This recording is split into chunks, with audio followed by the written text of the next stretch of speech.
திருச்சி மாவட்டத்தில் அதிகபட்சமாக 92 மில்லிமீட்டர் கனமழை. பள்ளி, கல்லூரிகளுக்கு இன்று விடுமுறை.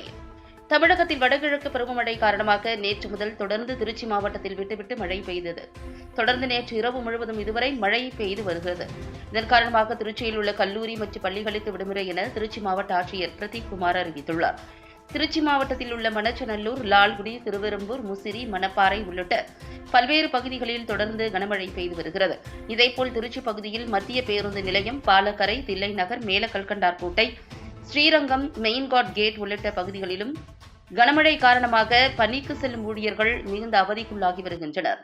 பல்வேறு பகுதிகளில் தண்ணீர் அதிகம் தேங்கியுள்ளதால் வாகன ஓட்டிகள் பெரும் சிரமத்திற்கு ஆளாகி வருகின்றனர். திருச்சி மாவட்டத்தை பொறுத்தவரை குறைந்தபட்சமாக 52 மில்லிமீட்டர், அதிகபட்சமாக 92 மில்லிமீட்டரும் மழை பதிவாகியுள்ளது.